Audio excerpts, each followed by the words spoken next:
Bonjour, soyez richement bénis dans le nom du Seigneur, votre frère. Héribert Donald, leader principal du mouvement Winner. C'est un honneur, un privilège pour moi de vous retrouver encore ce matin, ce merveilleux 26 mars 2018, où Dieu nous fait la grâce de nous retrouver encore dans ce temps de partage, que ce soit sur SoundCloud ou que ce soit sur YouTube, peu importe le moyen par lequel vous me recevez ce soir et n'importe où vous me recevez, que la grâce et la faveur de notre Seigneur Jésus soient votre partage dès maintenant et à jamais. Au nom de Jésus, Amen. Amen, amen. Prions. Père, je te dis merci. Merci pour ta grâce, merci pour ta faveur, merci car ce matin tu as prévu quelque chose pour quelqu'un. Tu as un plan pour nous. Reçois la gloire dans le nom de Jésus. Merci pour ta parole que tu envoyas afin de nous délivrer, afin de nous équiper, afin de nous avertir par rapport à une chose ou par rapport à une autre. Nous nous attendons à toi au travers de ces mots, nous nous attendons à toi au travers de cette pensée. Merci de nous inspirer, merci de nous conduire, merci de parler au cœur de quelqu'un, merci de révéler les choses qui sont cachées. Au nom de Christ Jésus, nous avons prié. Amen, amen. Amen. Alors, aujourd'hui, je vais démarrer une série de 3-4 enseignements selon ce que le Saint-Esprit nous conduira. Amen. Ça peut aller plus loin, ça peut être moins. Mais je démarre quand même une série aujourd'hui que je vais juste introduire. Aujourd'hui, le thème, c'est le combat de la destinée. Le combat de la destinée. Le combat de la destinée. Alors, quelqu'un va se demander, mais pourquoi est-ce qu'on parle de combat et de destinée? C'est quoi la destinée? De manière simple, pour être vraiment terre à terre, la destinée, c'est ce que Dieu appelle quelqu'un à accomplir. C'est la mission intrinsèque que Dieu a prévue pour quelqu'un. C'est le rôle que quelqu'un doit jouer sur la terre. C'est le peuple vers qui vers qui Dieu envoie quelqu'un. C'est vraiment la mission pour laquelle Dieu a suscité quelqu'un. La Bible dans Éphésiens chapitre 2, que nous sommes créés en Jésus-Christ pour de bonnes œuvres. Donc, il y a de bonnes œuvres que Dieu a prévues pour nous avant même la fondation du monde. Ça, c'est un acquis. Tous les hommes sur terre ont forcément une destinée. Tu as une destinée, j'ai une destinée. Nous avons tous une destinée sur terre. C'est vrai que toutes les destinées ne sont pas à enjeu égal. C'est-à-dire, la destinée de Moïse n'est pas la même qu'une seule personne qui vient de naître. D'accord? C'est pas la même chose. C'est pas la même chose. Il y a des destinées auxquelles sont rattachées de multitudes de destinées. Chaque destinée est importante, chaque personne est importante, mais nous ne le sommes pas au même titre parce que nous n'avons pas forcément le même rôle à jouer sur la terre. Donc c'est déjà l'occasion de nous dire d'être relax par rapport à ça, d'être détendu par rapport à cela. Nous n'avons pas forcément le même rôle à jouer sur la terre, mais la vérité est que nous avons tous un rôle à jouer. Nous avons tous quelque chose à apporter sur terre. Donc, tu n'as pas à être jaloux, à être frustré parce que l'autre est en train de faire plus que toi, l'autre est en train d'accomplir plus que toi. Parce que la Bible dit que à celui qu'on aura donné plus, on lui demandera encore plus. Donc, reste dans ton couloir, reste dans ta saison, reste dans ce que Dieu t'a demandé, reste dans la direction de ta destinée et tu verras de grandes choses accomplies. Alors, pour revenir dans mon thème, le combat de la destinée. Pourquoi est-ce que je parle aujourd'hui de combat pour la destinée? C'est pour vous dire que ne pensez pas que puisque vous avez une grande destinée, puisque Dieu vous a appelé à de grandes choses, puisque Dieu vous a appelé à accomplir de grandes, d'excellentes, d'extraordinaires choses, vous avez un rêve dans votre cœur, vous avez un désir dans votre cœur, il y a vraiment une grande étoile sur votre vie, une grande gloire qui repose sur votre vie. Ne pensez pas que ça va se passer de manière naturelle, en griffe, si je peux le dire ainsi. C'est-à-dire que vous allez vous réveiller un matin, vous allez rentrer pleinement dans votre destinée, tout va passer comme sur des roulettes, les choses vont se passer très bien, merveilleusement bien,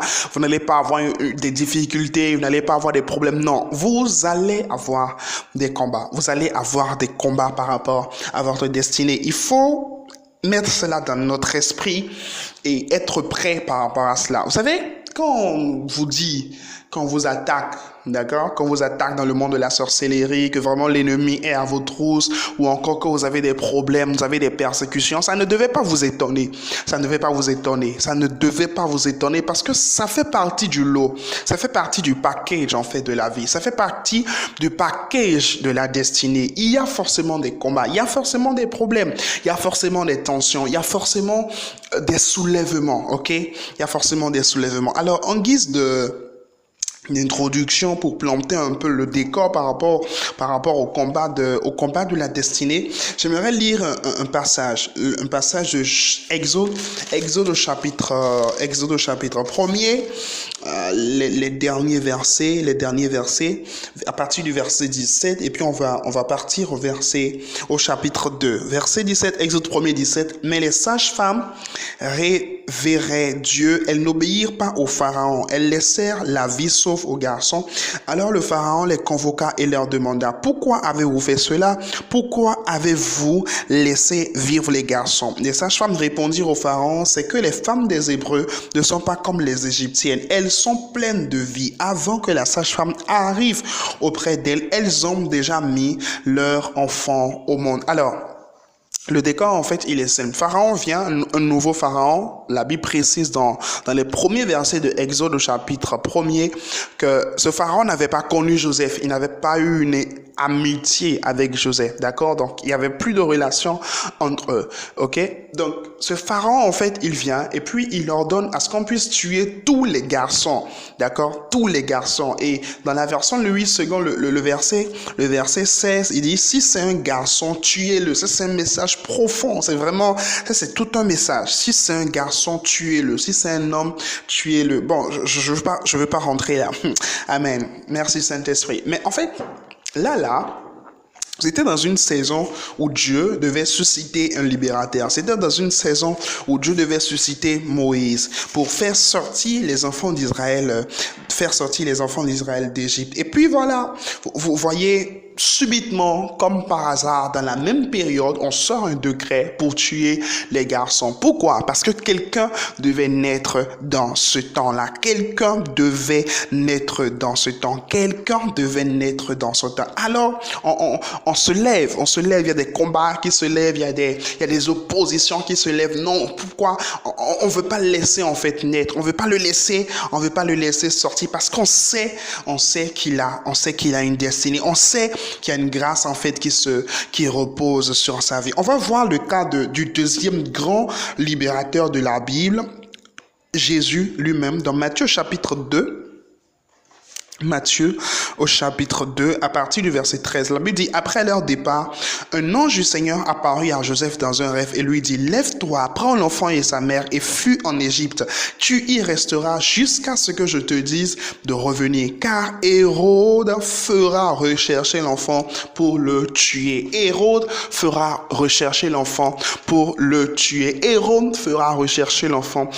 tuer. Mes amis, il y a un combat, en fait. Il y a un combat autour de votre vie. Il y a un combat autour de votre destinée. Il y a un combat autour de votre histoire.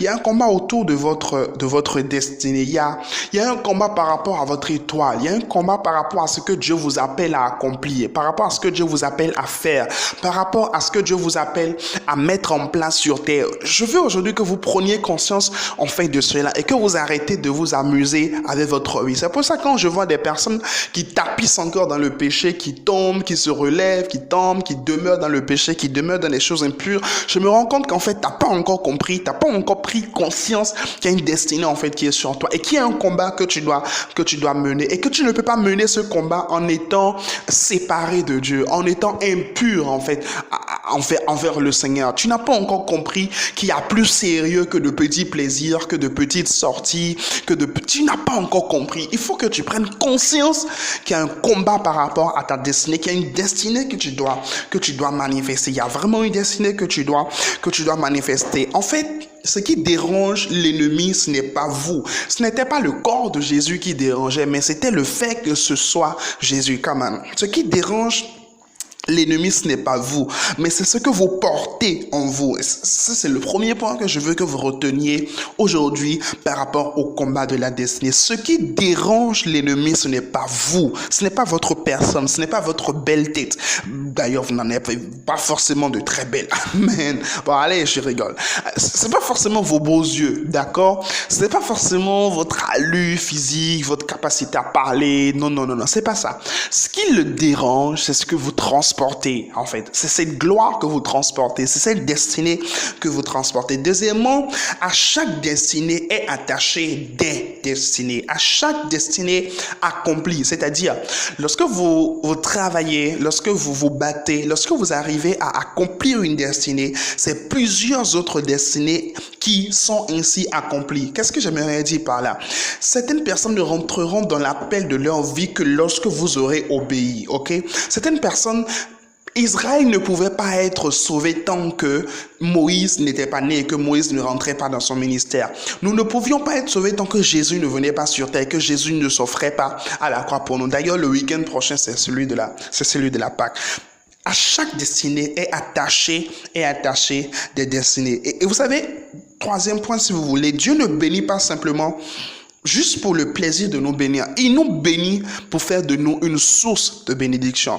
Il nous bénit pour faire de nous une source de bénédiction. Donc, quand l'ennemi s'attaque à nos vies, quand il vient pour nous combattre, c'est parce qu'il connaît le plan de Dieu pour nos vies. Il connaît en fait l'étoile qu'il y a sur nos vies. Il apporte, il n'a pas forcément tout le schéma, mais quand il te voit, il dit non, celui-là, il a quelque chose de différent. Il y a quelque chose de différent. Vous savez, à chaque fois que quelqu'un est libéré de l'emprise de l'ennemi, il devient un libérateur. Regardez les gens comme Paul que Dieu rencontre et puis Dieu le transforme, il le fait passer de Saul et il l'amène à Paul et il devient un évangéliste puissant pour son royaume. Frère, vous avez une destinée, vous devez en prendre conscience. Il y a un avenir en fait que vous transportez. Il y a vraiment quelque chose de grand, quelque chose de glorieux qui est sur votre vie. Est-ce que vous en avez vraiment conscience?